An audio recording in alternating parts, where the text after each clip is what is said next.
মুহূর্তে দেখাবো আরামবাগের প্রার্থী মিতা বাগ তিনি কি বলছেন। আজকে নমিনেশন দিতে গিয়ে কর্মীদের যে উচ্ছ্বাস, বাঁধ ভাঙা উচ্ছ্বাস একটু আগেই তুলে ধরলেন স্বপন নন্দী।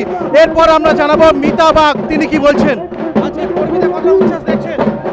আজকে আপনারা দেখতে পাচ্ছেন সারা আরামবাগের মানুষ আজকে সবাই আজকে আমার সাথে মনোনয়ন পত্র জমা দিতে যাচ্ছে এবং সেখানে কর্মীরাও আছে।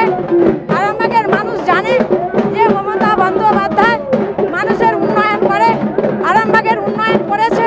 মমতা বন্দ্যোপাধ্যায় কোনো রং বাছে না, মমতা বন্দ্যোপাধ্যায় মিথ্যা কথা বলে না, মমতা বন্দ্যোপাধ্যায় মানুষের উন্নয়ন করে।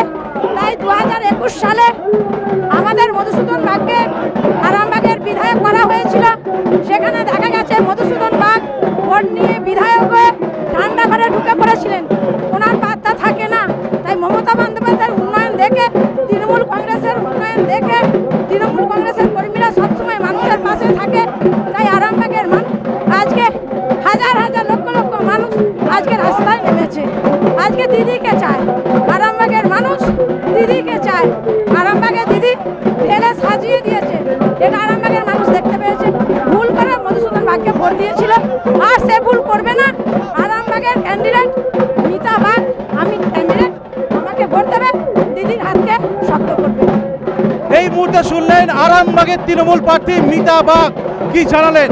এবং রাজ্যের মুখ্যমন্ত্রী মমতা বন্দ্যোপাধ্যায় তার উপরেই কিন্তু ভরসা রেখেছে এবং সেই ভরসা রেখেই কিন্তু আজ তৃণমূলের প্রার্থী নমিনেশন ফাইল করতে যাচ্ছে।